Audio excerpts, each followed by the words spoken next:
Hi friends, అందరూ అల్లు అర్జున్ది పుష్ప 2 తర్వాత, ఎందుకంటే పుష్ప 2 సెన్సేషన్ క్రియేట్ చేసింది. దాని తర్వాత త్రివిక్రమ్ తోటి ఒక భారీ బడ్జెట్ తోటి వస్తుంది అంటే చెప్పి అనుకున్నారు.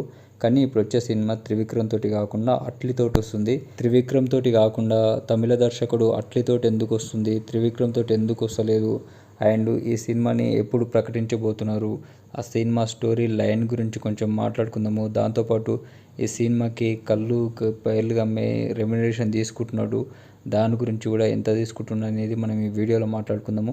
వీడియో మొత్తం చూడండి. మీకు ఏమాత్రం నచ్చినా కానీ వీడియోని లైక్ చేయండి. మరిన్ని అప్డేట్స్ కోసం ఛానల్ని సబ్స్క్రైబ్ చేసుకోండి. అల్లు అర్జున్ తమిళ దర్శకుడు అట్లీ దర్శకత్వంలో సినిమా చేయడం దాదాపు ఖాయమైపోయింది. పుష్ప 2 సినిమా సృష్టించిన రికార్డ్స్ తర్వాత అల్లు అర్జున్ నుండి వచ్చే సినిమా యొక్క ఎస్టిమేషన్స్ మొత్తం మారిపోయినాయి.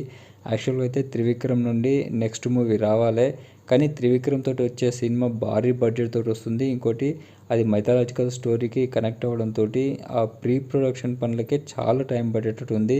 ఎందుకంటే ఆ పుష్ప 2 రికార్డ్స్ అన్నిటిని దృష్టిలో పెట్టుకొని దాని మీద మళ్ళీ రీవర్క్ చేస్తున్నారు. అందుకే త్రివిక్రమ్ తోటి వచ్చే మూవీకి బడ్జెట్ పెరిగిపోయింది. ఆ ప్రీ ప్రొడక్షన్ పనులకే ఇంకా చాలా టైం పడుతుంది. ఆ గ్యాప్లో ఖాళీ ఉండడం ఎందుకు అంటని చెప్పి అనుకున్నాడు తమిళ దర్శకుడు అట్లీ. కూడా స్టోరీ చెప్పిండు, ఆ స్టోరీ కూడా నచ్చింది. ఇప్పుడు త్రివిక్రమ్ తోటి తీసే సినిమా టైం పట్టేటట్టు ఉంది కాబట్టి అట్లీ ఎట్లా నచ్చింది కదా స్టోరీ అంటని చెప్పి ఆ గ్యాప్లో అట్లీతోటి సినిమా తీయడానికంటని చెప్పి రెడీ అయ్యిండు.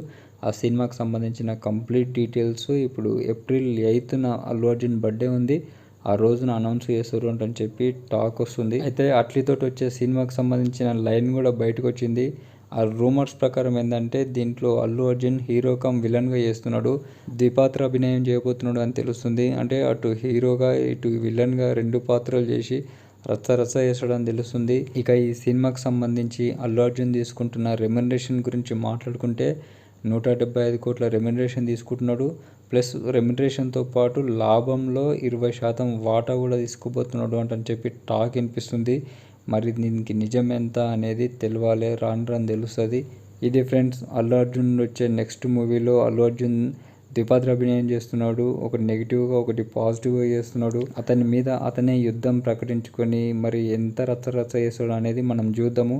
మీకు ఈ వీడియో నచ్చితే లైక్ చేయండి. మరిన్ని అప్డేట్స్ కోసం, మరిన్ని వీడియోస్ కోసం ఛానల్ని సబ్స్క్రైబ్ చేసుకోండి ఎంకరేజ్ చేయడానికి. Thank you friends.